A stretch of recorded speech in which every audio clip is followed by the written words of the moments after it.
watching QTV this morning, and I am Jenna Bosonko, and I'm here with my amazing co-host Ibrahim Balde and our guest Mr. Mboch. So this is like a continuation of yesterday's interesting conversation. Like I always say, it's good to have Mr. Mboch here to have all the interesting conversations, and on top of that, learn from him. So Ibrahim, yesterday was Monday. Mondays are always busy. I just hope all of you took it easy, took your time, and because when the Monday is not good, it's just going to, you know, spill over to the rest of the week, and we don't want that. We want you all to have an amazing week. So Ibrahim, I think it's very important that on Mondays we take it easy.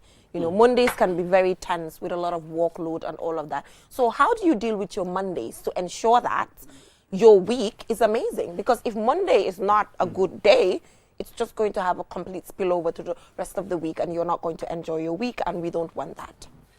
Well, I mean, like you said, I mean, there's you should be able to, you know, take your time so that you don't bring a lot of confusion during your new week. And, you know, Mondays, sometimes they are very stressing days for many people. When it is Sunday and about to be Monday, many people are always stressed. I don't know, why are people angry? Sometimes people get mad when it's coming to Monday, especially when it is Sunday afternoon, and it's I mean, the next day is going to be on Monday, you know. So it's only left to you to live with that positive vibe, to be able to, you know, control yourself in such a way that, I mean, your Monday doesn't, you know, affect the rest of your days, I mean, the week, you know. So I understand Monday might be the new you know, day of the week. Wow. And, you know, the new day of the week means you have to go to work. You have to,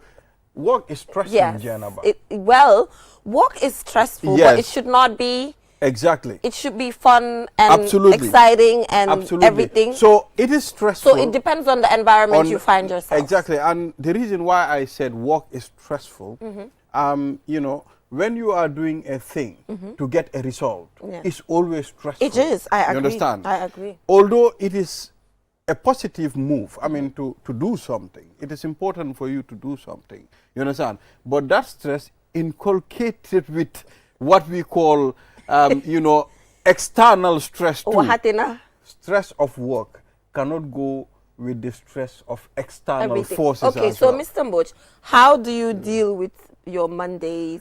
Because normally it's a very hectic day. You were off camera. We were just talking about how, you know, you'd even needed extra rest because you know, maybe on Mondays you have a lot on your table. But you know, how do you manage, you know, work stress and everything to ensure that your mental health is protected at the same time and you're also achieving your set targets? Monday blues, we used to call it. Monday blues. Oh, this is just about, well, as far as I'm concerned anyway, mood management. Yeah. I'm just aware of how I feel, and it's not going to be the first time you felt it before, so you have a way of dealing with it so that you'll go back to work. It's just mood management, nothing else. Monday blues, would it spill over? Maybe. I have to be honest, I don't think about stuff like that. You don't? For me, once I start work, all my attention is just gone to that. Yeah. Whether I was tired before, or I was feeling lazy before, or any of that, suddenly they all just dissipate because I'm focused on something. Right. So I don't feel stuff like that. I have to be honest with you. You know, there are different people who handle their things in a different way. Yeah. You understand? Some people are very sensitive to issues, you know, certain things. I mean, doing the same thing every day can even stress them. Right. You understand? So it depends on the person. You know, we are all created but different in handling situations. Absolutely, but I think we all need to some extent, master ourselves, if you know what I mean. Self-mastery. Self-mastery. Absolutely. Understanding yourself and how to manipulate your moods and emotions and stuff like that. You have to do that. You just cannot allow things to lead you, you know, feelings, circumstances to lead you wherever they want. oh, that's dangerous. You have to be in charge. Yeah, you you have to really be in have to be control. in charge. It doesn't matter what. Just Well, get on situations with it. shouldn't control you. I mean, Exactly. once if situations control you, you know, they play what we call the mind game on you. While sometimes it's not even necessary, you know. So But you'll be at the mercy of Yeah. the wind. Yeah. You're just like a leaf. Wherever it blows, So you have to be just strong. move on. a That's person, you it. need to be consistent on one thing. Exactly. Yeah, And not so- to complain too much. Yes. Yeah. But People sometimes you complain need, too but much. in our setting, Mr. Mboch, sometimes you have to point things out. You know, I am one person who will always point things out. If I, there's a difference between complaining and being the individual who actually points things out. And, you know, obviously in the Gambian context, it's complaining because Gambia meanuñ nit nga nekk koo xam ne yow xëj na li nga xamante ne ñëpp dañ koo daw te mu rong yow yaay dem ne lii dafa rong da nga def lii man noonu laa mel man noonu laa musa mel man I point at things if I see something in my surrounding li nga xam ne You I talk know about it's it. not right I point it out Correct. at that moment. And you know what, in the African context yow yaay ko bari affaire ki Correct. yow yaa nekk koo xam ne mënuloo dem ak ñëpp but for me I would rather not dem ak ñëpp than ma dem with two people And- fekk ñooñu si dëggantaan lay dem ak And we ñoom. have few people that complain or talk about things. ñooñu lañ day téye Things as the that are not problem. right. And those are the people that are labeled by the As society. problem. Ñoom, they are a different people. Waaw man I would rather go with two people. You understand? ma am a problème So- full dëkka. Waaw, dem ak ñaari am na nit waaye su ñooñu su may dem ak ñoom. si dëgga ak si lu wóor ak li nga xam ne is legal. ma dem ak ñoom si loolu waaye nañ waxante Well, dëgga rek suñ society bi mayut ñu loolu. one thing lu ñu nekk di drag behind as a society. ñun lu ñëw rek baax na. ñu enu ko daw. whether baax na baaxut. Dañoo as enu. far as ñun we just want to. xam nga one Please. thing there is something People li nga xam ne pleasers. mu ngi affect suñ society bi and we need to talk about it moo nekk ñun dañ dee bugga rek ñu brosse problème bi mu dem. but without going to the root of the problem. That is very loolu we have that problem. ñooñu ñooy people yi nga xam ne at ñoo dee some please point. nit ñi. man soo ma ko defee I'll tell you soo ma ko fa defee I'll tell you if you tell me li nga xam ne du soo ko defee suma kanam I am going to tell you sa kanam foofu seetewu ma ko mag nga ko tuuti nga ko lifin nga ko I'll tell you plain look I don't like it loo def noonu xam nga ne bu nekkee yow la doo ko bugga waaye Mr. Mbodj nangu nga ne in the Gambian context fii nii most of the time ñu dee point at things ñooñu dañ leen téye as ñi nga xam ne ñoo dee complain you know Well, actually, ak lan mooy complain. no, not to suma lulu. Really? You just know what people, Gambian context, any other context, hanga nit mom, nitame lulu, sakatuma in society, in a community. Yes, anywhere for them, they call it being politically correct. I'm not ko dugale. Why society bu amuton you mel nonu? Can you imagine nakala mel? Do them sax. Do them. Do them. So legi this sort of petty hypocrisies from in a social It breaks my heart. social beings ni lañ dee mel. Yeah. Waaye li nga wax tam dëgg la am na yoo xam ne you must point them out. You must have talk to. about it. Otherwise dafa fester in you. Waaye tamit bëgguma dem to the other side am na li anglais de whinging. Nag, till the whinge like all the time. So you don't want to be a whinger either. Yeah, you don't want to do that. And funjar you tolerant. Nekut ne luma nahari rek ma bust out. Wow. That is true. Tolerance mo really nek at the very heart of freedom. That's true. Dig nit ki du def luma neex rek all the time. That will never be. True.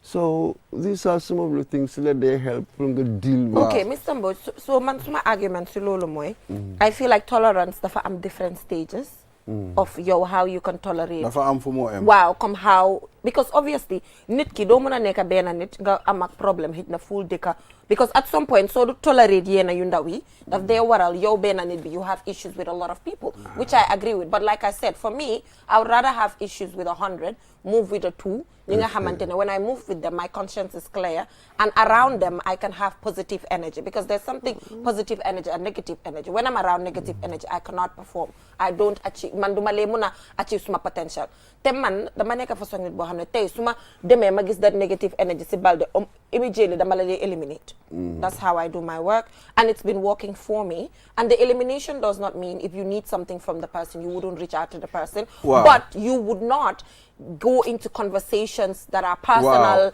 and certain things. And that even contributes to having a healthy mental health. Exactly. Why lolu tam dafa am no ko doxale. Fokk naa ne su ma gisee negative vibes, I mean, si Mr. Mbodj, I prefer ma ñëw ma confront ko, ma waxtaan ak yow. Ma ne Mr. Mbodj, yow time boobu soo ñëwee nga dugg office dang ma dee nuyu ñu jóg waaye léegi yaa ngi ko téye sa side lu xew xanaa da nga déggal leneen understand man si man ma wax la ko moo ma gënal ma téye ko noonu rek understand nga you know so loolu noonu sometimes nit ki du ko dee realize you know so I think it's important we talk about issues why come there is a thing that is really dragging this society mooy ñun dañ dee accept lu nekka whether it is right whether it is wrong dañ ko dee accept. We politicize I disagree with you. Man daa gisuma that pattern bi nga wax ni this overwhelming pattern nga xam ne most of us sort of like that. Maslaha Mr. Mbodj. Well maslaha dafa waaye am na ñu sañ am na ñu bari ñu sañ liñ dee ooyee sañ they will tell you. So gis nga stereotypes ñu ooyee national stereotypes nga ñu lañ dem yow in the end yow as an individual yaay decide man catégorie sañ mi man catégorie boobu laa bokk waaw may seen vice président Mr. Mbodj doon seen président because Mr. Mbodj mi toog nii sax soo defee li nga xam ne man sometimes dama dee def lu ma xam ne si liggéey bi in terms of hit na suma script o li nga xamante ne dama ko wax fekk dafa wrong mu nekk ko nga xam ne kilifa la su ñun ñëpp daf la oo ba nga ñëw mu ne la Jeynaba da nga mistake si lii nii nga ko waroon a pronounce lii nii nga ko war a waxee different from leaders yi nga xamante ne hit na they would rather say it behind you su ñëwee duñ ko wax sa kanam Mr. Mbodj mooy président bi nañu waxante dëgg nag man may doon vice. I'm not saying things you have to say. Exactly. xam nga su fekkee the relationship is honest am na yoo xam ne foo jaar nga wax ko waaye léegi yow yaay xool you have to make a judgment. xam nga xëy na kii mu ngi nekk in a certain mood or whatever nekkul ne dara anything mooy xew de so just calm down chill nga seetaan xam nga experience moo la dee jox nga mun a read people's body language. That's very true. What is significant to say and what is just silly. Yeah. It's not worth saying. It's not. So man often dama dee gis ne the trivial stuff la nit ñi dee jël rek create lu mag loo xam ne over something very very trivial. That's very true. Man, that's what I call childish. That's very true. So be careful. Perhaps am na yoo xam ne sooy mag judgment moo la ko dee jox. That's xam very nga true. xam loo war a def waaye xam nga waruñ di focus too much in trivial stuff. ba pare di muñalante. I do not understand now what's going on in sometimes sakatumal traffic. Kenn amul patience with anybody. Although they am consideration. xam nga su ma dawal fu ma neex rek ma taxaw. léegi am na lu ma bëgg a def. so ki ci gannaaw well lu tax yow doo understand léegi dafa axuloo yow ne la yow yaa war a understand. It's an extraordinary mindset. How do you form a community with people like that? It's extraordinary. I don't know. It's really difficult because loo fi wax yëpp loolu moo am and it will take time for people to adjust because loolu xel moo la ko mun a may on certain things comme muñalante ak yeneen ak yeneen. ba pare to conclude on this waaw ba pare to conclude on this man pattern bu ma dee use mooy I make sure to always keep relationships that matter to me. There's certain people that matter and I've built a relationship with them over time. No, I always weigh the good times we've had over the little bad times we've had. Man, that is what I always weigh. Sumoko way magisne, the positive energy has more outweigh the times when things have been negative or things have been hurtful. I would always mun and try to keep those relationships. While Lolo, it's with certain people. Yes. I'm going to be honest to myself. It's with a certain individuals. Ñinga xamne suñ ma mere be Alexa man dama dem daw ñaan leen muñal leen reconcile with them. But there's a certain group of people that do not even matter because at the end of the day all they've done to me is to hurt me ak yoyu ñooñu they don't matter to me. I would just eliminate them and I would stay with the individuals Wow. whom matter and the relationship that mattered over time. Lolo is And positive vibe. and it has been working for me. Waaw, Positive loolu vibes only. boo demee nga am that mindset rek da ngaa noppalu in your life. I mean yow sax da nga ko dee xam internet da nga dee mun a xam ne ok man ñii ñoo gën a mata si man ñii suñ ma meree maybe loolu mun naa affect suma mental health understand waaye ñeneen ñi ñooñu suñ ma meree is cool suñ ma meree wut is cool waaye we can still maintain that peaceful relation. Yes, that's the best part. Understand Let that. it be peaceful. Wow, let it be peaceful. Why? You know, if at all you don't want it to be peaceful too. Wassalam. mu ne wasalaam waaye na rafet rek. Dafa rafet. nañ rafetal. Na rafet. That's waaye ni xam nga Nañ rafetal. ni nga am that personal aspect. People you get along with, those you don't get along with. Après ni nga am the public space. Okay. Ay strangers nga fa dee meet. Wow. How should I behave su ma nekkee within public space? Very important. You know, when we were younger, maybe Banjul for 2-1, it was easier. Xam nga ku nekk really xam nga. There was a kind of social order. There was an order. Xam nga ku nekk xam nga naka la. Léegi it appears that order dafa break down. Ñun duñ daan ñemee wax yéen ay ci kanami mag. Nekkul ne loolu yëpp lu baax la de waaye léegi it's just I just don't understand. Xale yi foo jaar nga déglu mag ñi for a while. You have to be listening for a while. Lu war a am. Then nga mun a learn. Lu war a am really la sax. lay wax.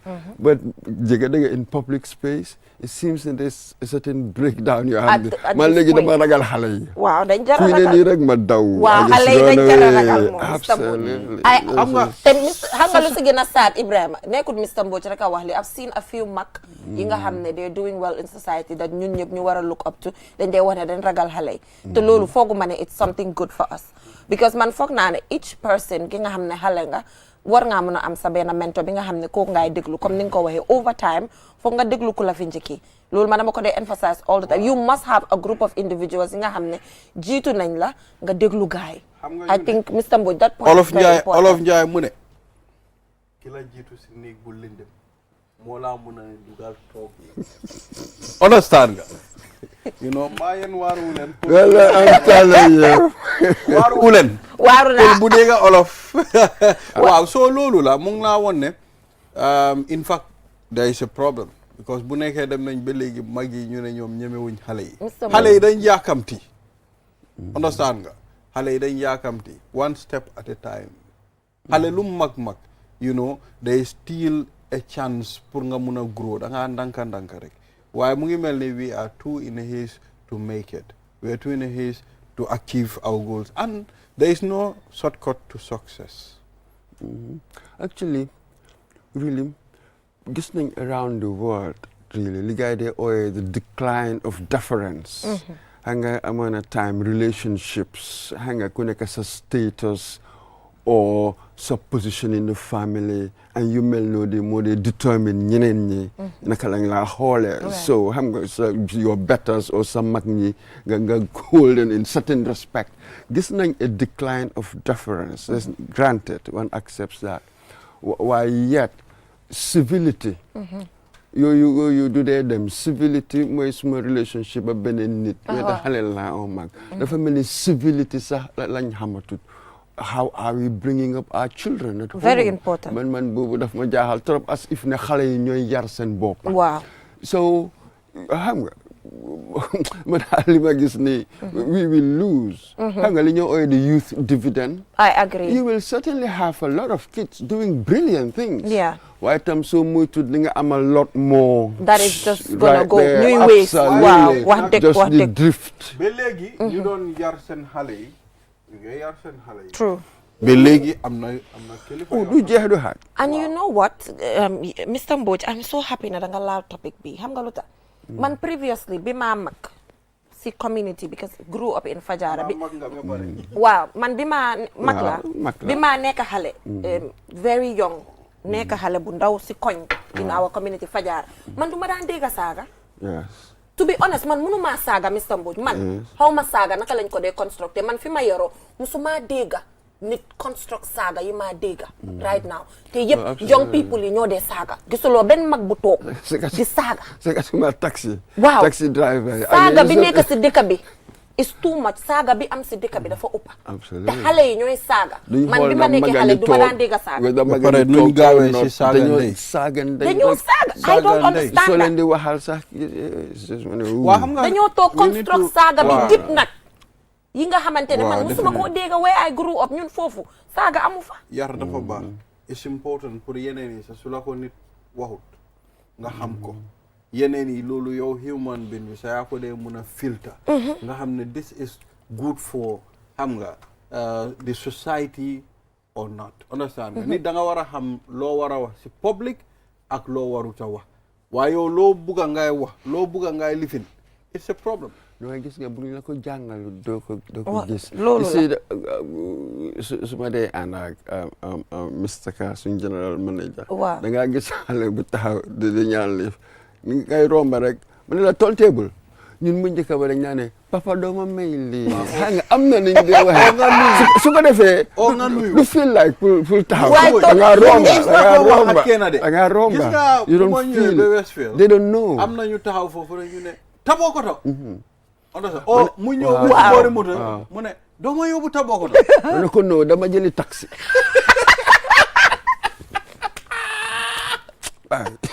ba pare Mr Mbodj dafa am point boo laal bu am solo mooy sa relationship ak ñi la jege dafa am sa relationship ak public space bi. that is networking. because dañ dee ne your network is your net worth. you know, sa networking si biti ndax am nga ability bi to have the pleasing conversations with nit yu nekk si biti because at the end of the day people who watch from afar sometimes they are even more important because ñoom ñoo la mën a connect to the right opportunities.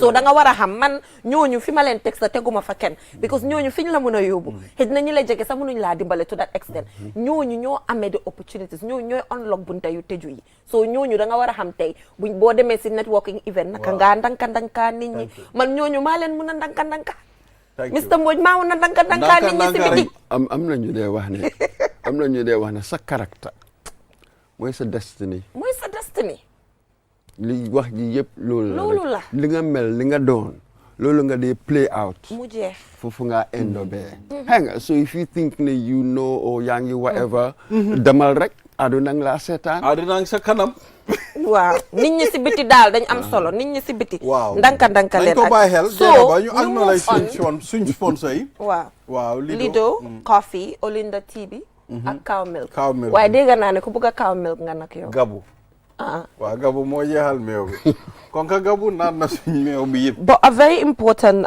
topic currently Mr Mbodj because recently we saw that the judiciary they launched, they had the fourth conference on alternative dispute resolution, where they want to ensure that, you know, the backlog on courts is actually lessened because we've had few court cases in Gambia where it went to an extent that people even had to protest, you know, because they wanted swift, you know, judgment. So now, with the new rules, it has even actually been always the rules. Then they just reinforce, which is that if you are a lawyer and you have a client, the first thing that you're supposed to advise the individual is alternative dispute resolution, considering how our courts are currently. And, you know, there are numerous advantages to it as well, because normally with the alternative dispute resolution, you can decide how you want the judgment to be. It's always like a win-win situation between the two parties. Not in all cases, but majority of the times, because you put up your condition and the person does. And they have a mediation week as well, from the 20th to the 24th. It has already started. It's a mediation week where 19 trained professionals will go into, you know, different communities that already have cases where they can settle it out of court, can actually try to mediate some of these cases. So, actually, Mr. Mbodj, yañu mak yaga nga fi. Time bobu, alternative dispute resolution, time bobu ak legi, naka nga ko gisee comme dafa mel ni court legi la ko nit ñi gëna ñëmé wala dama wrong? No, I suspect this formalizing, this formal thing called alternative dispute resolution. Wow. Socially, we've always had that. Fofu la nekk di waxe.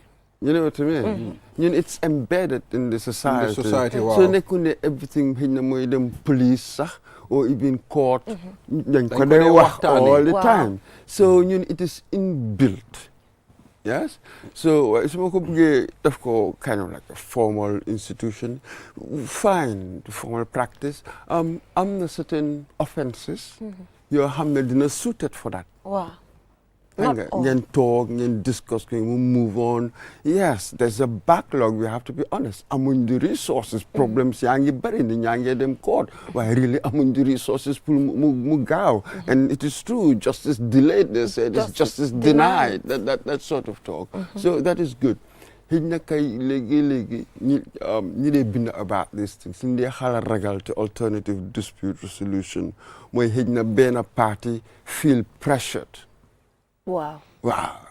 Because of swing status, social status, or in relationship, whatever. So one party will feel pressured to accept your perhaps we could accept. Why it's a good idea. Yes, it is. Oh, absolutely. The harmony. That's what it is. Problems like that. Wow. As long as reach decisions by consent, agree, by consent, then it's easier to create harmony within society. It's just one should be careful. I'm glad you talked about one should be careful, because alternative dispute resolution has anything to do with certain cases, civil cases, regular cases such as rape, cases such as killing. I'm not specific cases you have alternative dispute resolution do see play. Why already gis cases such as rape ak yena cases yi nga xamne has to do with major cases sa dañ ko dé bëgga jaarale fofu suñ community ci mu ngi am already, but in front of the law you know does not count. And still on the law, Ibrahima, the legal aid at this point, they're demanding that government gives them an independent budget, because currently their budget is not independent. Tay, for example, man ak Ibrahima suñ démé court, man am na representation, Ibrahima amut, state should provide for Ibrahima.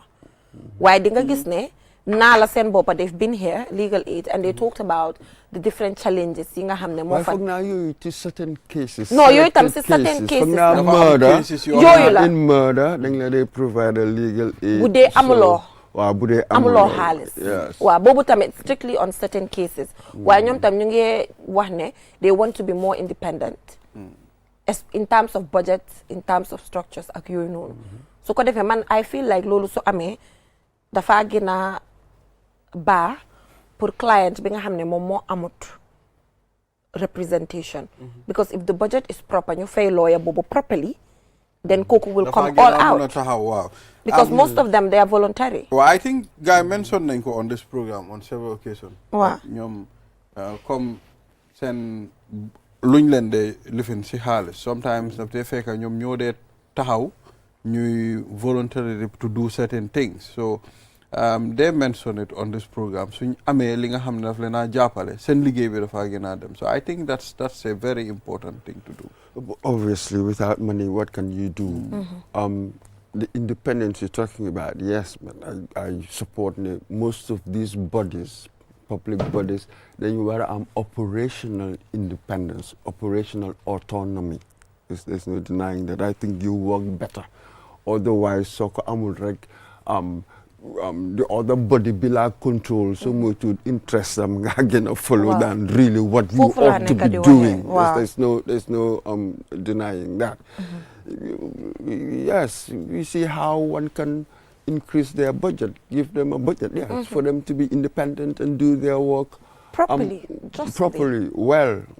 But to allocation of resources and money, it will never be enough. Any institution you go to, everybody complain, this is not enough, this is not enough, this is not enough. So any manager of a body will be tested. Really, how do you manage with the little that you have? Well, I'm afraid that will be with us for a while. And so then start to stipulate a manager, then you want just a resource mobilization plan. Yes. Then maybe there's a skill that managers, leaders, all leaders need really now to run things. Resource mobilization skills. How do you get that? What does it mean? Yep, we will be complaining. The interference, certain maybe political interference. In fact, fine, but maybe we can do something about it. why the lack of money or not having waaw enough. fooguloo sax loolu is loolu foog mu dafa is continuer. nature loolu Yes. fooguloo ne loolu Yes. doomi aadama so moo we want more all the time. Our needs and wants are always Wow. there, Yeah. even if it's Yeah, loolu mooy economics, isn't Economics, it? wow. The management of scarce Yeah. people, Scarce and resources. scarce resources. Always resources So- will be scarce. So how do I manage with the little that I have? So But how that do- is why we always have a scale of preference where Exactly. competing priorities are, and then we Wow. put them on a scale to check, which one is more important and all of that. At this point, Jammeh supporters say former President Yahya Jammeh is protected from prosecution. That belief is actually still Mr. Mbodj out soo there. waxee loolu daf dee Mr. Mbodj dafa xaw a ree sa daf dee ree daf dee dafa xaw a ree. xataay. But that is still there. Ba pare Mr. Mbodj dama bëgg a connect dara si lii lu ndaw rek. Di nga gis ne ba léegi Gambians yi ñu ngi still am that belief ne at some point Yahya Jammeh dafa ñëw rek jël nguur bi assume power rule dëkk bi. Even online you can see people di jooy naan Yahya Jammeh dañ bëggoon mu ñëw dellu si waat Yahya Jammeh su fi nekkoon lii du am dafa mel ni after TRRC bi buñ ko defee ba pare there's still a lack of understanding, which is also okay because for 22 years benn nit bang fi gumloo ñu lu bari tamit. I think it is normal that some people behave that way. No, I suspect they're very, very small. ñooy bugg a yi. Social media daf they amplify li ndaw Moo fi am ndaw. So that cannot be. Some people lu Yaya lu mun def dañ ko support. Okay. You will always have that. Dafa mel ni ki Trump li moo def in the US. yaa ngi am the core supporters. boobu moom They'll du always be shift. there. boobu moom du shift. Why the greater majority they wouldn't.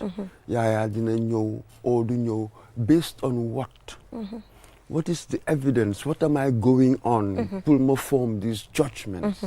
So the gossip, xam nga wax geek, xam nga da nga sega, ñun ñooy sega. Lu mean what is it worth? Should I be engaged with this kind of thinking or just ignore? Anybody can say whatever you want. Xam nañ ne so moytu Yaya fi mu toog gis na li dal Ousmane Sonko recently. Gis na li dal Baylo. Xam na ne in politics amuloo friends really. So there is a possibility that politics could lead to more in Equatorial Guinea. You see, we cannot see it now. Why? That's the nature of politics. Ñun suñ process is starting it. Bu starté bañ ne okay, now there's an international warrant for his arrest. Then that will be interesting. Very. Ba nga gis yeneen powers start to lean on Equatorial Guinea. This is how international politics works. So, ñun ñooy wax lu ñu neex de. But my suspicion is that he's really thinking about it. He's moom fu moo xalaatee ak ñooñu. And this has gone beyond Gambia. It's much bigger than that. xam nga comme lu ma doon wax rek comme Ghanaians are adaptation waiting. gis nga ñun we only want to remain fuñ nekk as people, ñun duñ dee move on as far as ñu ngi feel ne okay this is more comfortable, ñun duñ dee adopt to change sometimes because man sa dégg naa comme wax yu mel noonu kii rek moo mën a yore réew mi. Hang lu ñu war a avoid Balde. You're I think that you're doing it. Wow.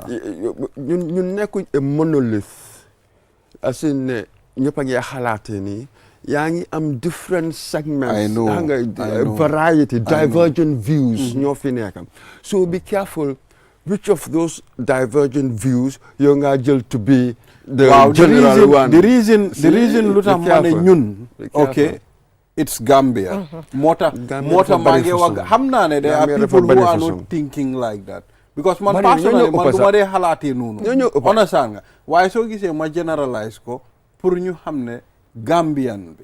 You understand? ñun yëpp la it's Gambian. But there are people who don't think like that as well. Man du ma dee xalaatee. Man to me so that is healthy. I like divergent views. waaw ku nekk di think. loolu moo dee dynamic. pour ñu mën a am ñu sax. naka nga amee dynamism. waaye seen dynamism boobu noonu doesn't hold any water, Mr.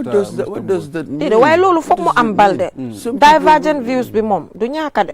waaw waaye li nga xam ne dafa realistic. what does that mean? They will tell you they're being realistic.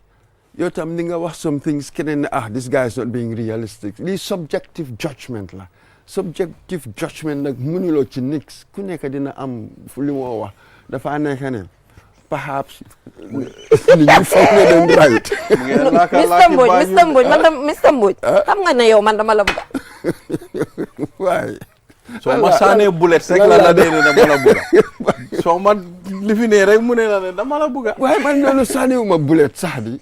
yow doo ranguma ngay challenge. non waaye yow yaa ne loolu mënuma si nix. mu ne ma ne nix laa si mënul. xam nga subjective judgment xam nga mooy opinion. ku nekk opinion am moom bu mu dafa dem li ñu wax rek ne you are entitled to your opinion but not to your own facts. see soo ko bëggee isi foofu soo bëggee confuse the two nag ci lañ laa stop facts ñun ñëpp a ko bokka. waaw am ko. you know what I mean it's an objective reality out there. sa opinion nag sa opinion la lu la neex nga def with it yes waaye boo ñëwee public space you better come with your facts otherwise ñu delloo la sa pukus bi. So Mr. Mbodj, dafa mel ni time moom nii rek la ñu may pour waaye it's always good to have you here and sa chat bi maa ngi la ko doon wax. Yes, absolutely. I like it. Dafa mel ni yaa ngi bokk si movement ni lifin bi. Ades movement. Xam nga moo dee sol yi. Waaw moo dee sol yi but it looks really good on you. And man dama ko dee gisee na tam it's one way of also supporting xam nga lifin yi. ñawkat yi. ak yooyu noonu because léegi da nga gis a lot of young entrepreneurs are actually in this area and they're doing extremely well. bu baax a baax. Yeah. Yeah. So we are about to move on to a very interesting topic, Mr. Mbodj soo demee because dañ Aja Ami Jatta Njie moo ñëw join soo demee mu nekk normally nit ñi dañ dee am concept bi ne nit foog nga toog class am conventional education pour nga nekk koo xam ne da nga war a directly involve si encourage nit ñi pour ñu jànga waaye moom it's the opposite. This is an individual who did not have any form of conventional education but actually started a school for young people, actually serving as an educationist in a way. So it's a very interesting story bi nga xam ne dinañ si dugga and I'm sure you'll be interested in it because anything education you are interested in. Absolutely, and let's make a distinction between education and intelligence. Two different things. And talent. Intelligence, talent, you like yalla daf ko dee maye. We see that all the time. Yalla ko maye. Education nag am na beneen process. You know what I mean? Yes. And mun nga nekk nit koo xam ne da nga mun a achieve, you can get things done. Okay. You were an action person. For instance, when we were growing up, ñi fi ëppoon xaalis really never went to school. Ba léegi. Stuff like that. So pour achieve in life.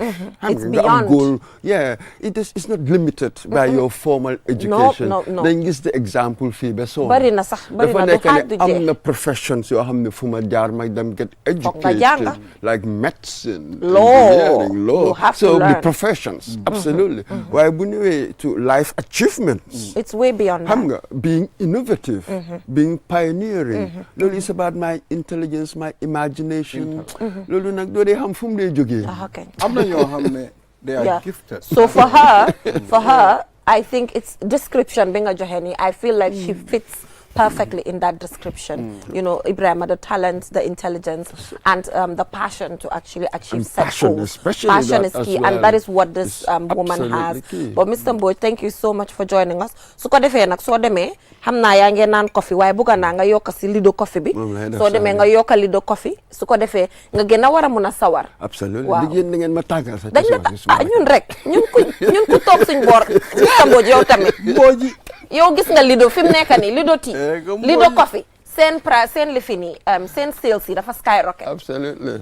Olinda tea seen price yi dafa skyrocket dimbale ma ndo cow milk dafa skyrocket because ñun ñoo leen dee waxal. dama la bëggoon a laajte lu tax mu skyrocket. ñun ñoo leen dee waxal. ñun ñoo ko ñun luñ waxul mu skyrocket. luñ waxul baax. jaaraama. dañu war a yokk fay bi sax. waaw dañu war a yokk dañ leen war a charge double. Wow. So we'll just go for a short break and when we come back we'll head right onto this very interesting and inspirational story. We'll be right back.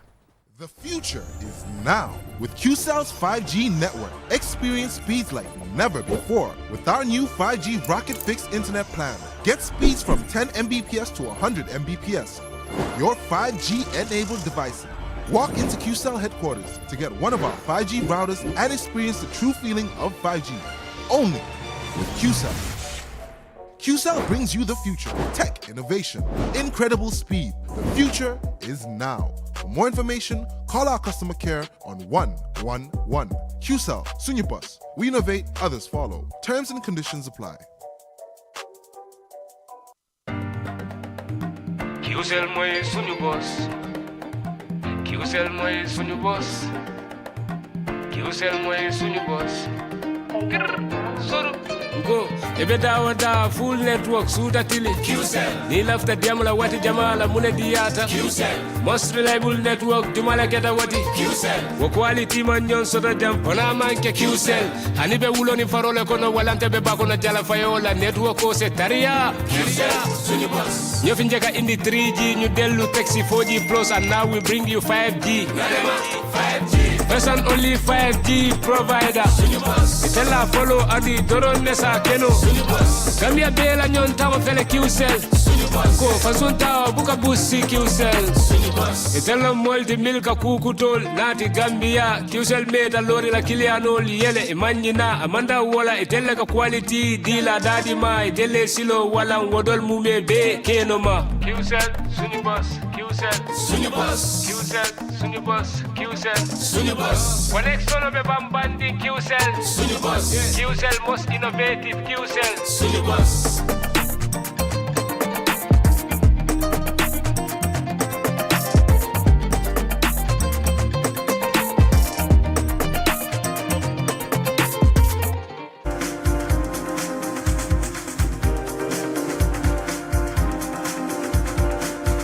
Welcome back from that short break. If you're just tuning in, you're watching QTV this morning. So Ibrahima comme nu ma ko waxee woon si introduction bi rek tey dañ fi am ki nga xam ne moom life direction bu mu jël dafa completely different because xam nga Africa moom most of the time dañ dee teg yéena comme sarta yi nga xam ne dañ ko bëgg a strict law foog ne ñëpp si yoon boobu noonu lañ war a toppa waaye there are few people yi nga xam ne yàlla def seen passion ak seen gom-gom daf dee mën a tax ñu xaw a koof rek duñ jël ñëpp luñ teg ne lii nii la war a mel pour make sure ne Gambia ak Africa in general mun a dem kanam so fi mu nekk ni ñu ngi fi am damaa use bàjjen waaw man bàjjen laay parce que man boobu moo ma saf man bàjjen baa ma saf bàjjen Ami Jaata Njaay mi nga xam ne moom moo nekk founder ak director takku liggéey Ibrahima dama laa bàyyi nga start waaw lii dama laa jox ono bi waaw pour nga start ak moom waaw noonu jërëjëf ñu ngi laa dalal si programme bi you know seet nañ sa profile bi daa si sa biographie bi you know interesting na trop si suba ma ngi ko doon discuss ak suma collègue si you know buñ ko seeyee ma ngi ko doon xool ma ne lii de moom it's important pour ñu oola ñu toog ñu waxtaan bëggoon nañ rek comme ñun xam nañ waaye suñ viewers yi nga xam ne xamuñ sa biographie foo dooree ak foo nekk tey bëggoon nañ nga wax ñu tuuti baax na jërëjëf maa ngi leen di nuyu di leen sant di leen gërëm di kontaan nag si oote bi bu baax a baax a baax di leen wax ne man maa ngi tudd Aji Ami Jaata Njaay maa ngi dëkk ci village bi ñoo wooyee Busumbala fa laa juddoo ma yaroo number 8 Dobson ma nekkoon nag suma jëkkër bi ma see box ba ma jógee box ba nag ci laa ñëw Bundung waaye bi ma ñëwee Bundung ak léegi war naa fa am 36 years bi ma nekkee Bundung ak léegi wow that's a long time ba nekk nag jigéen boo xam ne dew ma school ma gis ne nag ñaaka dem school warta tax rek nga lem sa loxo wala nga complexe pour wax nit ñi ne dew ma school wala li nga war a yuutu nga xalaat ne lii duma ko mun a am loolu warta mun a am man loolu laa gis ma jóg nag takka suma ndiga nag tuddee suma boppa takku liggéey boobu nekkoon loo xam ne groupe la woon yàlla def may dem di dem ba am at boo xam ne opposite police station bi fii Bundung fi police bi nekk ni garage bi si ñu ko xam dafa nekkoon mbalit ba ca kaw ma takka suma ndiga nag ak suma yuut si ak Red Cross Bundung Home Link suma doom lañ because biñ dalee ba tey 20 something years man maay seen link moo da ma àndaa ñoom nag ci jamono yooyu ak suma yuut si ñuy setal foofu defar ko ba mu baax waaye su guddee li gën a daw yaram dama dee ñëw toog di xool kan moo faa tuur mbalit ndeysaan waaw léegi-léeg ni romba ma fa dem ne suma doom yi yéen seen yaay doo leen ko dimbale dafa mel ni ku paree dem yoonam de moom suñ balee muy guddi muy dem di seet kan moo faa tuur mbalit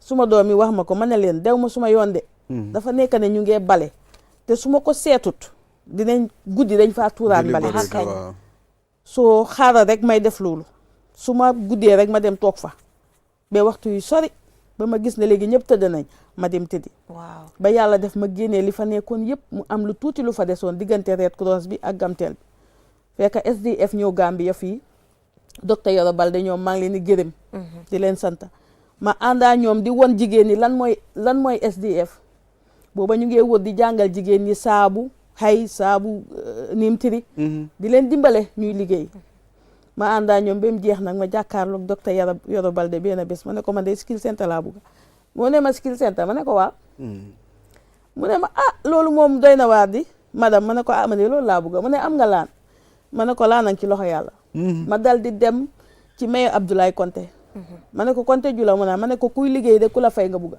mu ne léegi loo wax loolu ma ne ko fi nga xam ne yéen a ko waroon a liggéey ma ne ko gis ngeen ni meloon takku naa ba loolu yëpp génn fa ma ne ko léegi dama bëgg ngeen fay ma lii ma def fa skill center mu ne ma lu tax ma ne ko ndaw ñiy taxawaalu dañ bari ndeysaan te gisuma fenn foo xam ne fii skill center ci la yàlla def nag SDF samp ko bi mu sampee ba pare nag dal di may jox caabi bi si jamono yooyu amul dara booba nag may mobiliser APRC ma try nag July 22nd 2000 waaw président bi ñëw ubbi ko ok bi mu ñëwee ndeysaan bi mu ko ubbee ba pare mu ne ma ana skill center bi ma ne ko loolu moo tax ma oola because amul dara ñii dañuy sampa rek ba mu ñëwee nag ca la wax ne nañ ma dimbale may ma ay kuka ak ay firij ak yooyu yu fa war a dem yi fa war a dem soo yi ci des ma lijjantil ko nag suma bopp ba tey jii takku liggéey di dem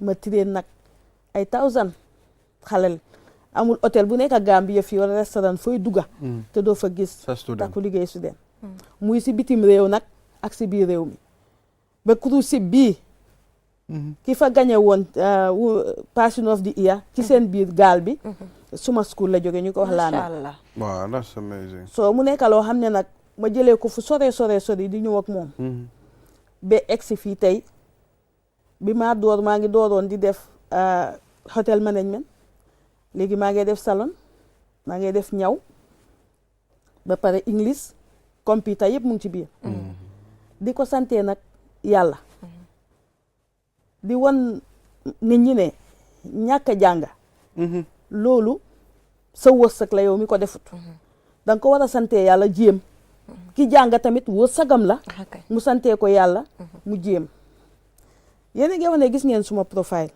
waaye man suma profile la fa nekk yëpp mënuñu koo binda ndax jey Balde man fi ma dooree dafa sori te complexe suma rusuma pour wax ko parce que dama bëgg ñi nekk ci suuf ñu def ni man so man lu xaw a jël suma attention mooy wax nga ne complexe lo about the fact ne demaloo school xëy na school yi angale lañ ko mën a waxee parce que comme ni ko Mr Mbodj waxee jànga moom dafa utee am na façon bu nekk waaye yow nga ne na xale yi jànga xam nga loolu there's a difference yow amuloo opportunity bi xëj na pour jànga waaye wax nga ne ñoom nañ jànga soo lana taxoon yow mënuloo woon a dem school dafa nekk ne xëj na sa yaay ak sa papa dañ nii woon doole wala xëj na da nga waroon a dimbale si kër bi moo tax mënuloo dem because xam nga daf day am different reasons yu dee nekk barrière pour xale bu mu mun a dem school si suñ society bi tey soo yow lan mooy woon sa barrière bi nga xam ne mënuloo ko achieve ba tey nga jóg ne xale yi dañ war a jànga because nga ubbi am takku liggéey school bi waa fi ma jaar moo tax ma ne xale ñu jàng waaw ndigte ñenn ñi ñàkk a jàng réer la day nekk si ñoom man suma papa man kenn la am si jigéen mu jóge fi ñu ñëw mu am appointment Pakistan Embassy Dakar waaw mu nekk koo xam ne gomewu ma comme que man kenn la am si jigéen fu mu nekk rek daf tee bugg ma nekk si booram jamono yooyu nag suñ ne ma jàngal man it fu suma pa nekk rek ak suma yaay foofa laa bugg a dem léegi ma nekk nag si diggante ñaari réew yi ok suma pa su ñëwee fii ma àndaa moom su demee fële nga ma àndaa moom suma patam soo waxee jamono boobu lim daan wax nañ ji buñ ko ne doo bàyyi sa doom ji mu jàng mu ne leen suma doom bi dafa clever trop macha allah kii lim am suma ci boolee mu jàng du baax bàyyi leen ko rek ndeysaan waaw ma di ko gërëm nag di ko ñaanal yàlla xare ko àjjana amiin loolu nekk lu daw yaram ci man kañ ma dem ba mag nag ma gis ne man su ma jàngoon mun naa fee door leneen kañ because mus naa fee nekk interim committee KMC te dew ma school te ñi ma fa taseloon dañ dem school waaye comme que dañ may wóolu ba teg ma fa lu ñoo wax dama try ñu wax ma dégga nekk naa fi board member Serekunda hospital te ñi ma fa daan toogal dañ jàngoon waaye dama daan make sure ne lu ñoo wax ma dégg ko su ko defee man tam li ma ci war a wax ma wax ko ci nga yokk ko waaw loolu moo tax ma ne la rusuma pour toog fen ñu wax ma ne leen waxaat ko dégguma ko wala wax ko ci làkk bi dégguma ko so loolu dafa nekkan yoo xam ne dafa am njëriñ si doomi aadama dafa am njëriñ ci doomi aadama so man lu ma appreciate si sa story bi bokk na si ne yow xam nga ne am na gàllankoor yu amoon ba tax mënuloo dem school waaye yaa ngi encourage xale yi pour ñu dem school because dem nga ba xam ne jamono fi mu nekk nii fu mu toolu ñàkk a jàng óorut moo tax nga ubbi school bi make sure ne ñoom ñëpp ñu ngi jàng foofu waaye ma bëggoon a xam rek naka nga gisee taxawaay youth si biir Gambia because for example new dispensation bi bu mu ñëwee te yow sa training school bi sa ñëw na bi foo loolu waaye di nga gis ne bu ñu government bi ñëwee Gambia dafa gën a ubbeeku ñu am ay projects yëpp ñëw different projects ñëw training school yi gën a bari takku liggéey yaaga na faa nekk waaye yeneen i training school tamit ubbeeku fekkante fa ak takku liggéey ñoom ñëpp ñu bokka di train xale yi waaye ba léegi despite training opportunities yu am ni yëpp ndaw yi ba léegi there's a huge percentage bi nga xam ne it's either amuñ liggéey ñu ngee taxawaalu ñu ngee laal drogue wala nekk si affaire yoo xam ne naka sudul noonu la daal soo yow loolu naka nga ko nekk di dundee nga nekk jigéen boo xam ne yow youth si sa dañ la jël jàppala yaay waaw mu nekk loo xam ne dafa métti fii ci suñu réew te ñi ko war a génnee mooy ñun ñii di kilifa yi ñoo ko war a génnee te ku nekk xam naa ne yaa ngi ci sa ruxa di béy sa waar waaye dafa nekk loo xam ne dañ ko war a yokka gën cee taxaw man am na youth yoo xam ne ci téléphone ci télé laa nekka nii ñu ngi maa gis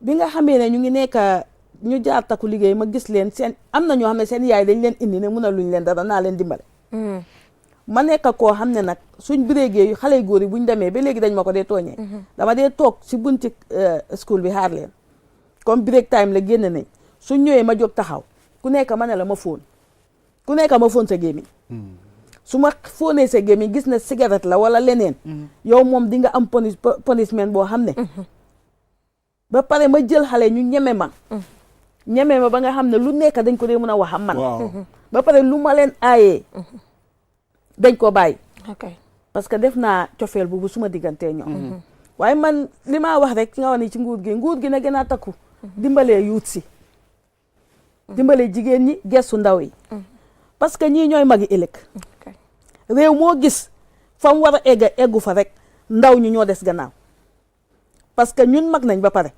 suñ wàlla wéy na waaye sa magi ëllëg ñi nga xam ne ñoo laa doona ñooñu soo leen bàyyiwul xel toppatoowuloo leen seetuloo liñ bugg nga defal leen ko ëllëg sa réew dina wéet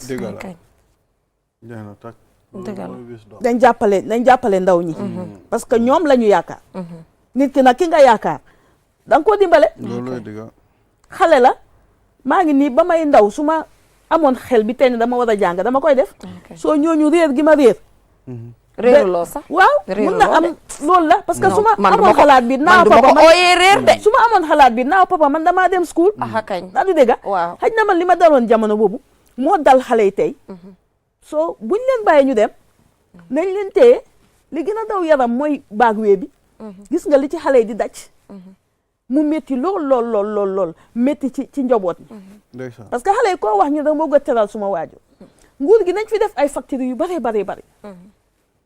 nañ fi def facteurs yi ndaw ñi liggéey nañ leen jox liggéey ñu liggéey suñ leen joxee liggéey dinañ liggéey waaye soo xëyee suba amuloo loo dem defi because man dama ko foog de parce que man fi mu nekk nii maa ngi ubbi loo xam ne catering service la maa ngi ubbi boobu tamit te man ñi maa jël su ma amee contrat mooy youth si nga xam ne jàng nañ ci man ñu ngi toog liggéeyuñ wala ñu ngi am liggéey ñu ngi dem morning ma jël leen ci afternoon bi ñu ñëw liggéey suñ paree ma fay leen ku nekk dem def li nga war a def da du dégg te scholarship bi tamit maa ngi cee dox bu baax a baax a baax man bi ma dooree léegi li ma jox scholarship war naa mut 750 yoo xam ne ndaw ñoo xam ne jox naa leen scholarship yéenay maa leen ko day jox yéenay nit jox ma ma jox leen te bu ma laa jox buggumaa xam foo dikka buggumaa xam yow yaay kan na nga bugga rek ma defal la ko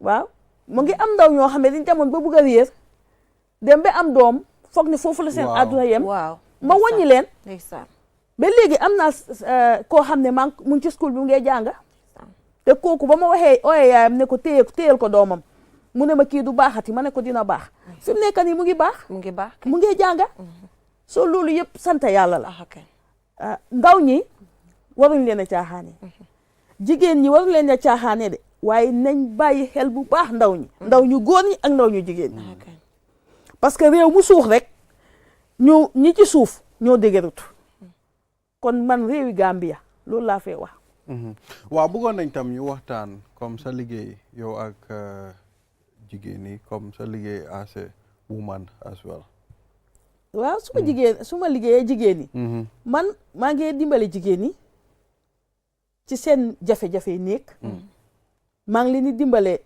di leen utal dara ñuy liggéey di fay ku ci am tolof soo ñëwee wax ma su ma ci mënul dara tam dinaa la utal ku la mën a dimbale ba pare ma boole ko nag ak sutura ak fula ak fayda maa ngi liggéey jigéen ñi bu baax a baax a baax moo tax ma ne la suma profile mënuñoo riit yëpp mënuñoo am yëpp parce que jigéen ñu ma gis rek dama leen di wax man fu ma dooree bu dul jàng bi sax am na yenn jigéen yoo xam ne dama leen ooyoon am yenn liggéey yu ma leen waxoon ne am na ku am liggéey waaye mu ne dafa soxla ñaari jigéen léegi dama bëgg a yéen ma yóbbu leen fa ngeen def ko ñu ne ma lan la ma ne ñu ne bale la de ñu ne aji ami ñun tam ñu dañ dem bale ma ne toog leen ñu toog ma ne leen man kilina laa njëkkee ñu ne may leen waaw Charles Jaw maa ko ubbi nekk fa kilina maa ngi nuyu suma boos bu baax Alpha Kan man kilina laa njëkkee ba pension ci jamono bi maa kilin su ma wàccee ci suma kilin bi li maa ñoo def mooy dama toog a soos dem jaay ñi jaar Charles Jaw yëpp xam nañ ma dama liggéey ba wàcca balaa break ma dem jaay ci jaay boobu tamit ba tey am na ñoo xam ne ma tasee ñoom ci mbedda ñu nekkoon Charles Jaw anti ami xamee nga ma ne déedéet anti ami may nga ma loñ ba soona that's beautiful mu neex ci man nga yëkkati li nga am may ma kontaan am na bu yaagul benn xale bu ma dajel Westfield mu ne ma anti ami ma ne ko naa xamee nga ma ne ko déedéet mu ne man dama tukki woon ma ne ko ma ñaanal ko mu yëkkati 5000 jox ma ne ko booy lii bari na de mu ne ma anti ami bariwut mu ne ma dama daan ñëw ne la anti ami jox naa la wécci ma nga wécci ma doo ci teg baat te fekk du ma la dee jox dara mu ne ma jëlal 5000 bi waaw mu ne ma bor la fay mu ne ma yow man mënu ma laa fay waaw mu ne ma saa yu ma ñëwee ne la anti ami jox naa la rek ndeysaan doo ci teg baat ndeysaan da ngaa yëkkati rek wécci waaw loolu because da nga leen téye comme doom yow yaa leen jur yow da nga nekk yaay seen biir kooku yaay la ko téye rek kooku yaay la ko téye rek da nga fi amoon doom rek waaye lu waxee loolu tamit mu neex ma ba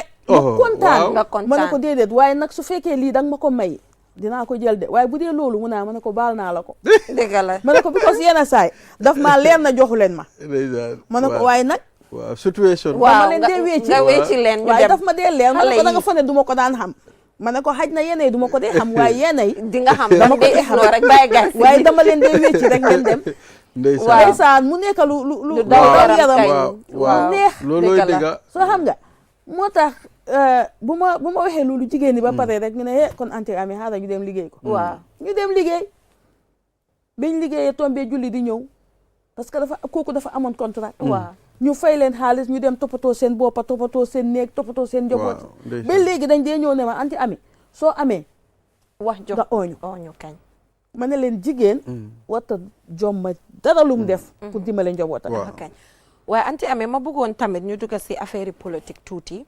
because nekk nga jigéen boo xam ne nekkoon nga si wàllum politique. foofu noonu si Bundung jamono APRC time boobu noonu. so ma bëgg a xam rek currently ndax am nga any ambition pour at some point nga jublu si wàllum politique tamit because soo seetloo Gambia currently nga xool suñ parlement bi nga gis ne jigéen ñi bariwuñ fa ñu ngi nekk nomba bu tuuti nga seet suñ cabinet bi tamit bariwul jigéen lool nga xool institutions yi bari nga teg seen directors yi teg seen permanent secretaries yi ak yooyu noonu di nga gis ne ratio jigéen yi to góor yi it does not balance as well so yow lan mooy sa xalaat si taxawaay jigéen yi si politique nga nekk koo xam ne si jamono si gannaaw bu APRC doon nekk APRC at that time because ñoom ñooy woon incumbent bi yow yaa ngi woon si biir politique bi so naka nga ko gisee ak ndax am nga ambition at some point pour nekk si li nga delluwaat in the future. waaw man nag fi mu nekk nii day ci suma kanam. man daal dama ne social work bi nga xam ne door naa ko. ma jàpp ci loolu. ba gis ku ñëw ak agenda boo xam ne. gis naa ne agenda buy suqi réew mi la. ma ànd ak yow. ok damay ñaan nag mu nekk jigéen. ok ndigte jigéen. jigéen la war a faral. soo faralee jigéen ba pare. soo gëstoo ginnaaw gis nag ñi nga xam ne ñooy suñ kilifa yi. buñ indee ñoom it agenda nga jàppale leen. kay ndax du dëgg la. waaw noonu la politique bi moom depuis time boobu maa ngi ci kawam.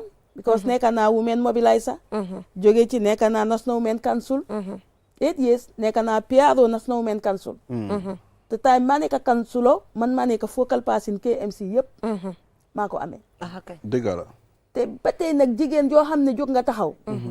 te nag nga am sa agenda boo xam ne day sukki réew mi agenda bu baax la. waaw soo ñëwee wax ak man ak foo mën a nekk nag du ma ko seet dama laa dimbale. dëgg la. waaw dama laa dimbale. dëgg la man seetuma pati de. man agenda laay seet ak koo xam ne li ma mun naa dimbale réew mi. exemple mooy suma doom ji Souleymane Jammeh. depuis 2013 maa ngi ànd ak moom. te bi ma ànd ak moom li ma ko wax bi mu njëkkee ñëw suma kër ne naa ko jàppale mu nekk kansulo ma ne ko benn yoon bi laa lay jàppale. waaye du ñaar. mu ne ma ndax lan ma ne ko sa yoon mu naa ma ne ko yaa koy jox sa boppa waaye du man. waaw te loolu laa def. te dox na. te dox na nii mu ngi ne la si parlement. waaw mu ngi ne la ci parlement bi. ma di ci sant yàlla. te saa yu ma ko bootee ci suma ginnaaw bii. yàlla may ñu ndam. doo leen rus. ci fulaam. ak faydaam ak liggéeyam. dëgg la parce que man képp ku ma àndal di la jàppale. dama la wax dëgg. waaw liggéeyal nit ñi gis ko toppa la.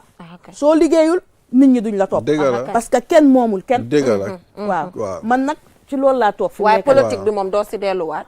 du ma ne du ma ci non bu ne delluwaat. ku am agenda bu am correct. agenda bu correct. Waaw. muy góor muy jigéen. Waaw, ku nga ñëw ñëw rek. jaay ma ko. ma gis ne sa agenda bi amal na réew mi njëriñ. waaw di nga si dem. damaa dem. waaw léegi yaa booy dañ bëggoon finally xam naa ne programme Waaw, bi sure. dañ bëggoon tuuti comme it's important ñu am ñu mel ni yéen si société bi man kontaan naa trop maa ngi lose on confidence si future bi waaye mu ngi mel ni léegi am naa yaakaar ne am na ñu fi nekk di teete suñ xale yi future bi dina baax you know bëggoon nañ tey ñu waxtaan tuuti si néegi sëy you know which is important suñ xale yi sëyaatuñ de suñ xaw ma ndax si góor yi la xaw ma ndax si jigéen yi la waaye sëy yi few months mu dog da ngaa taka jigéen tey next minute sëy bi du dox waaw waaye foog tamit nga ne noo déglul waxal ba pare ma laajte mu jeex parce que time am foog ma daaneel de time foog ma daaneel de na léegi jigéen ak góor naka lañ war a dëkkee si seen biir néegi sëy waaw léegi man tamit dama am laajte Waaw, rek su yow ko daal. defee Waaw. mu jeex benn yoon parce que time bariwul waaye dafa ne jigéen danga koo taka du yaaga rek mu jeex waaye jigéen tam dinañ ko taka du yaaga rek tamit mu jeex xam nga both ways la. waaw non waaye Tas man moom dama kenn ko bugg ko. generalize rek waaw ma ne man tam suñ dama koo néegi sëy generalize understand nga waaw waaw dañ bëggoon rek Am nga nañ benn advice one ñu minute rek. advice ñu waaw am nañ benn one boobu minute. moom boobu moom suñ ma ko waxee dinaa ci sawar. waaw ndigte yéen a ngi waxee jigéen boo xam ne maa ngi dugg ci sëy lu passé 40 years. ok te ba tey maa ngi toog. du suma ngóore nag de. yàlla moo ma may loolu. waaye xale yi tey dafa am loo xam ne dañ ko war di seetlu nekkul ne nuróole bi rek mooy sëy bi. te loolu jamono bi loolu lañ gën a fonk sax. bu ko defee ñu nax ñi ci biti fekk am na lu métti ci biir muy jëkkër ak jabar yi te jëkkër ak jabar dafa am njëriñ torop pour ñuy déggoo ci biir néegi sëy ñu bañ a indi taat pati seen diggante lu métti métti ñoom ñaar lu leen mun a naxari nañ ko wax ñoom ñaar mu jeex waaye su fekkee sëy bi góor bi daf ci indi taat pati wala jigéen bi indi ci taat pati ñaari taat pati yooyu seen xalaat du nekk benn ak yéen ñaar seen xalaat su ko defee li ngeen war a am doo leen ko am te lii daw na yaram bu baax a baax tey nga dugga si ëllëg nga génn si kon góor yi war nañoo yu seen pa wane ñoom ñooy góor jigéen su mutoon duñ ko jox góor ne ko toppatoo ko waaye góor jigéen tamit war na respect bi mu jox yaayam a papaam su ñëwee ci kër jëkkëram bu ñàkka jëkkëram bu am jëkkëram bu ñaaw jëkkëram bu rafet bu mu seet loolu na xam ne kii kat dañ ma ko may ma war a seet moom soo mooy suma kilifa waaye tamit gis nañ fi sexual and gender based violence buy am jigéen ñi ñu ngi leen di dóor marital rape baa ngi bëri waaw time bi moom jeex na waaye tamit jigéen yaa ngee torox si kër yi jigéen yaa ngee torox jigéen yaa ngee torox jigéen yaa ngee torox si kër yaa booy mu ansa la loolu moom ñëpp gis nañ ko kañ te góor yi koy def ñi ko deful sax mere nañ leen waaw góor yi waaye ñoom itamit yenn yi daf dee nekk loo xam ne doon na laa koy wooyee ndax soo dëkkee yow góor bi ak sa papa sa yaay sa papa di dóor sa yaay saa yu nekk soo màggee dangaa wax ne loolu la am yërmande soo kon góor jigéen ñaar ñi nga xam ne ñoo bokk di sëy am njaboot liñ war a njëkk a def mooy seen xuloo seen xeex lépp seen xale yi nga xam ne ñu ngi judd buñ ko yëkk na em si ñoom loolooy dëgg ba pare góor yi tamit nañ yërëm jigéen yi parce que ñoom ñooñu war a yërëm time bi moom waaw time bi dëgg la moom waaye ba léegi déedéet may nañ ñu yokkal nañ ñu benn 2 minutes sax benn 2 minutes yokkal nañ ñu ko waaye issue bi mooy man dama dee gën a because gis nga jigéen fii jigéen buñ fi jël la muur la nga dem sëy because yow xam nga ne yow yaay dem yow da nga bëgg a kooku noonu moo tax ñu muur la ngay dem sëy ngay bàyyi sa yaay ak sa papa bu doon sëy ñor da ngaa toog sa kër yi yaay nga toog sa papa parce que lekka am na fa everything am na fa waaye because da nga bëgg a dem sëy you know build sa family ak yooyu moo tax ñu laa muur yow tam ngay dem waaye dëkk bi léegi lu fi nekk du dëgg du yoon góor yi ni ñoo doxalee du dëgg du yoon at the end of the day especially si in terms of wujje bii nii in terms of wujje bii nii waaye dafa mel ni jay na ba da nga foog ne góor ñi amuñu bàjjen te góor ñi am nañ bàjjen de thank you góor ñi am nañ bàjjen de waaw gis nga ni jigéen ñi amee bàjjen waaw noonu lañ amee bàjjen gis nga man bëgguma gis jigéen ju am problème waaw waaye dafa jot fu mu nekk nii jigéen ñi seen boppa ñu takku seede seen néegi dafa jot loolu dëgg la naka lañ ko defee waaw loolu mooy dëgg xam nga li muy am mooy comme que góor ñi ñoom ñenn ñi ci góor yi noonu la leen yàlla bindee man yàlla boole na ma ak yow xanaa xamoo jigéen ju baax mun naa soppi góor gu bon waaye tamit yow sa amoon time anti naka la tudda bàjjen loolu nangu naa ko waaye nit ñi time lañ amatu fu nekk nii because yaa ngi am sa liggéey pour def koo xam ne yaruñ ko kiram xam nga ñoom lan mooy seen problème yaa booy waaye dañ jël seen liggéey yi waaw ñu jël seen liggéey ñu def ko priority seen néegi sëy yi seeyaatuñ loolu moo nekk suñ problème xam nga luy loolu tamit fii ku fi liggéey loolu mooy problème wala ma man su ma seeyee jeena ba su ma seeyee moom waaw foog ma dinañ am 3 months waaw parce que kii liggéeyam nii la moo jël every time mu xam nga lii problème bi li tax jigéen ñi foog ñu takku ñu am liggéey ñoom it waaw yow góor gi wuyu ma rek waaw yow góor gi déedéet dépense du passe depuis suñ maam yi dépense moom du mut loo dépense moom lu la yàlla lu foog ñu dem liggéey yokk ko foog ñu dem liggéey ñoo yokk ko waaye lii problème mooy gis nga fu mu nekk nii jigéen ñi comme ni mu ko waxee fu mu nekk nii ak góor ñi dafa am loo xam ne lu am njëriñ loo xam ne ci suñ biir dañ ko war a seetaat kañ gis nga li ñoo wax ne góor bi su fekkee yàlla def na yaa ngi liggéey yaa ngi am jabar te nëbbuloo ko dara loo am bokk kook moom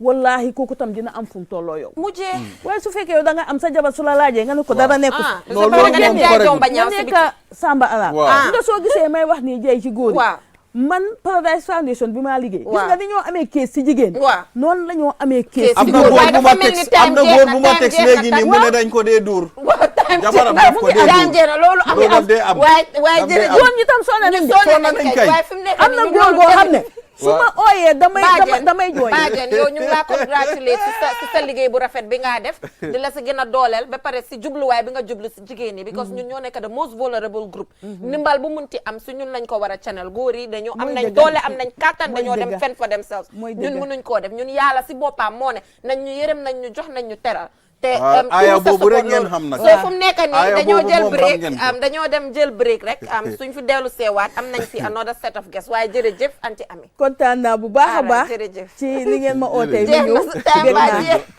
jërëjëf anti jërëjëf. Drastically over the years. With the advent of 5G internet, we are entering a new era of technological innovation that promises to transform the way we live, work, and play.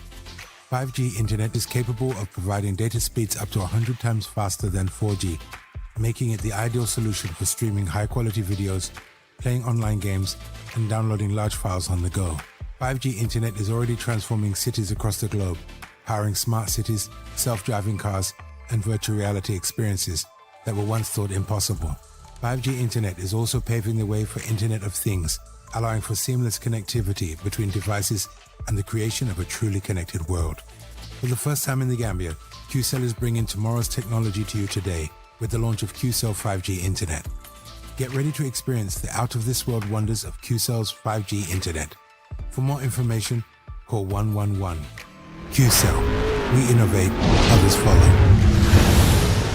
The future is now with QCell's 5G network. Experience speeds like never before with our new 5G Rocket Fixed Internet plan. Get speeds from 10 Mbps to 100 Mbps.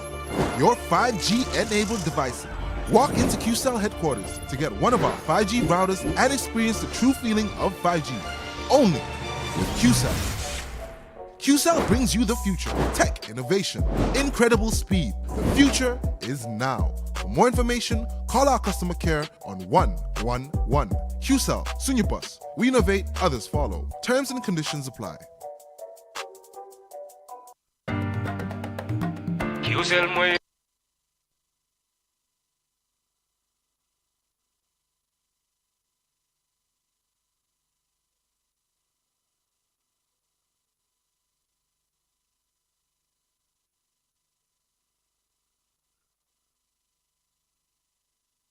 suñu boss. QCell mooy suñu boss. QCell mooy suñu boss. Soro go ebe dawa full network suta tili QCell ni lafta diamla wati jamala mune diata QCell most reliable network jumala keta wati QCell wo quality man nyon soto jam ona manke QCell hani be wuloni farole kono walante be bakono jala fayola network ko se taria QCell suñu boss.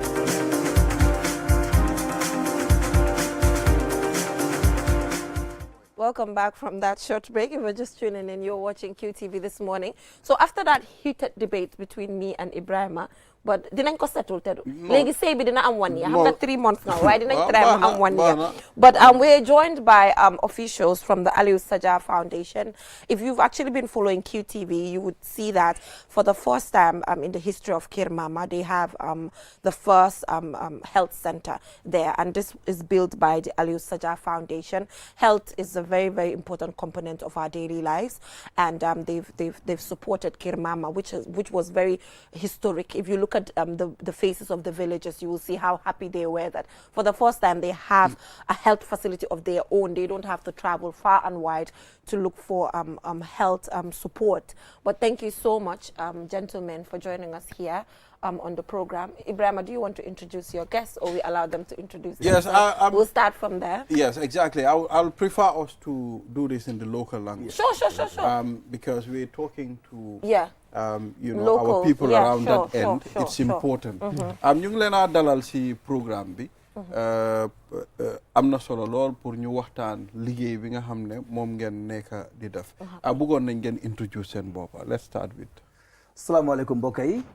maa ngi leen a nuyu di leen gërëm di leen sant di nuyu QTV man maay Baboucarr Jallow ak man maay di co-founder of Aliou Sajah Jallow Foundation mag suma jabar bu nekk America man maay di CEO of the foundation. salaamaaleykum wa rahmatullah. moom kay du gan fi. waaw moom du gan te miin na suñu loolu. alhamdulilahi rabbil alamin gannaaw buñ sante yàlla julli ci yonent yàlla Muhammad sallallahu alayhi wa sallam man Boubacar Jallow la tudd di executive member si Aliou Sajah Jallow Foundation bi maa ngi leen di nuyu di leen fay nuyu it bu baax a baax a baax. xanaa yéen ñaari benn tooma la. loolu la xaw a different tooma. different tooma. different tooma.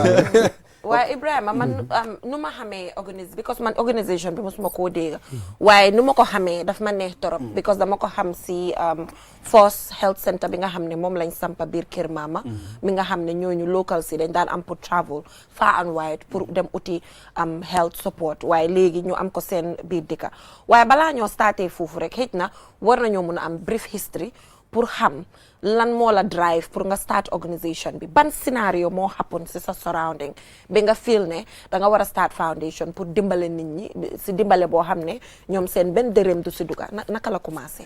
so nu mu commencé mooy COVID-19 bi. waaw moom moo commencé lii yëpp parce que dañ toog ak suma jabar ñu ngi waxtaan rek comme America COVID-19 bi nit ñi ñoo dimbalee. so ñu tamit suñu xel dal Gambia. ñu ne naka charity begins at home. home bi mooy da ngaa commencé sa kër bi.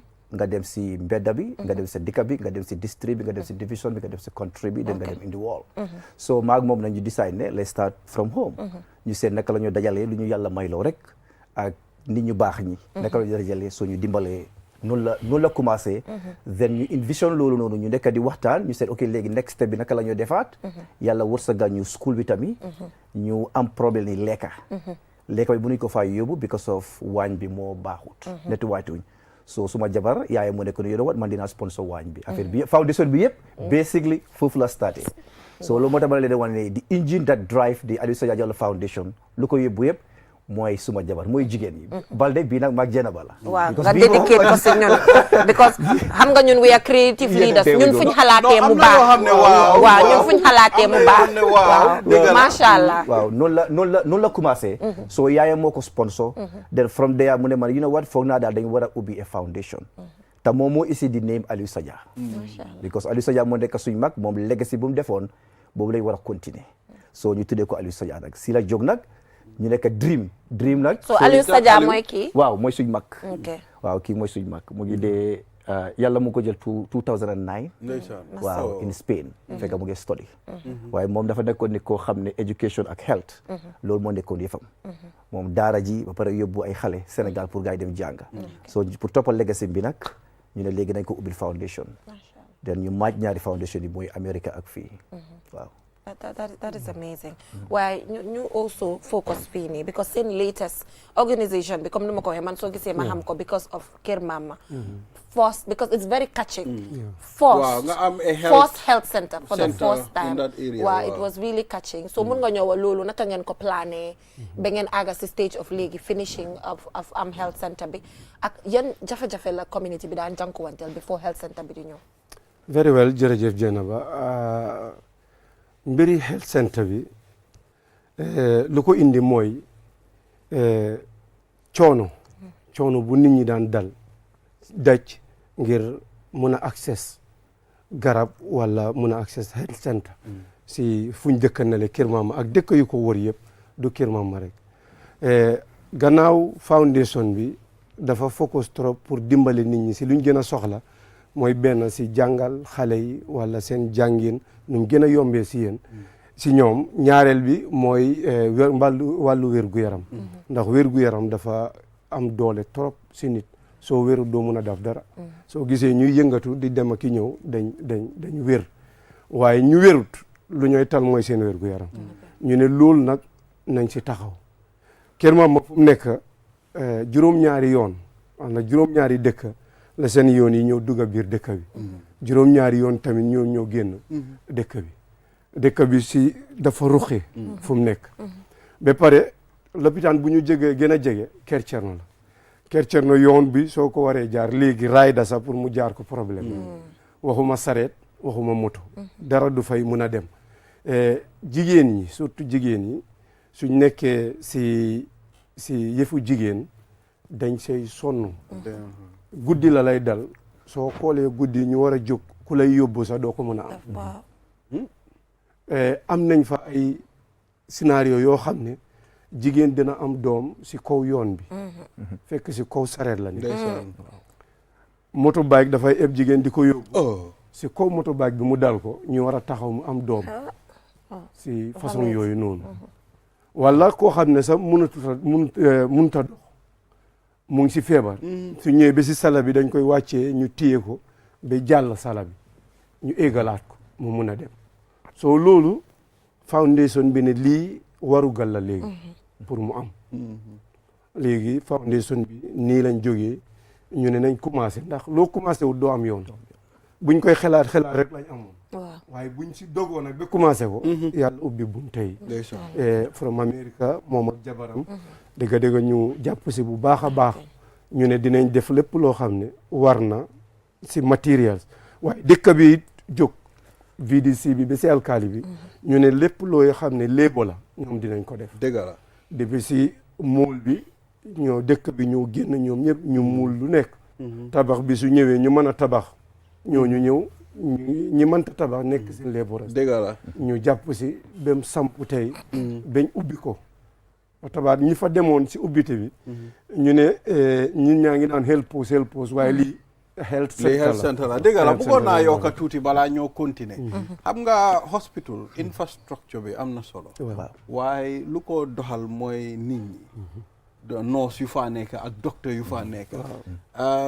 nguur bi dañ leen jox ay docteur ndax ñan ñoo faa liggéey very well ñi faa liggéey ñun ñu ngi waxtaan ak nguur gi fu mu toll nii ndax lu em noonu soo ko buggee jël yow nga yóbbu ko mun naa métti si yow mun ngaa diis si yow te nguur gi ñoom ñoo fi nekk pour lii yëpp daf leen war pour ñu def ko yow soo ñëwee di leen si jàppale ñoom tamit dañ see kon fi mu nekk ni ñu ngi waxtaan ak nguur gi ñu seet naka la ñoom tamit nu ñoo indee foofu ay docteur yoo xam ne dinañ fa liggéey ba pare foundation bi seen boppa ñoom tamit ñu ngi am yéene ñu seet ay ndaw si dëkk bi foofu ñoo xam ne ñu ngi si yooni wér-gu-yaram wala bugga nañ ko ñu seet nuñ leen a supporté ñoom tamit ñu jàng ñu sponsor leen suñ jàngee ba wàcc ñu mën a ñëw foofu noonu ci dëkk bi so man lu ma bëgg a xam mooy da ngeen koo hand over government directly kan mooy responsible pour the operations generally of the health center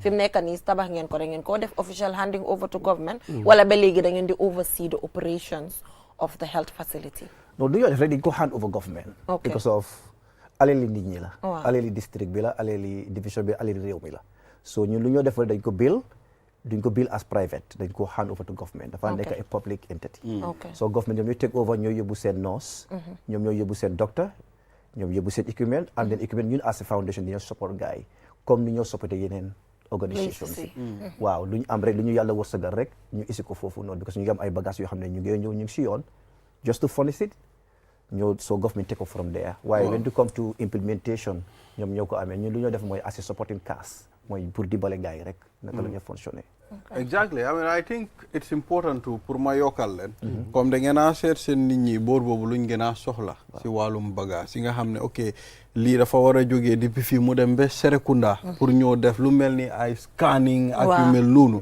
so I think those are things yi nga xam ne da ngeen war a put si picture bi pour ngeen mun koo indil gars yi so I think waaye dégg naa tamit da ngeen dee mën a joxe individual support because amoon na time QTV ñu ngi wane woon benn jigéen bu feebar ngeen seetee foofu noonu so maa ngi kontaan naa ne seen intervention dafa diverse it's not just limited which is a very good thing te wax nga about education so apart from the food bi ngeen jox ak lan ngeen def ak also ndax Kër Mama rek ngeen seen focus bi is mainly Kër Mama because xam naa ne you guys are from there you're from Kër Mama right wow is it like da ngeen di am that strict focus a community based thing that are you opening your arms to no foundation bi bu mu starté 2019 Covid support lañ indi woon indi ay maalo ak ay diw jox ko waa dëkk bi loolu Kër Mama la amoon waaye gannaaw loolu indi nañ fi a container of materials time Covid bi si boppam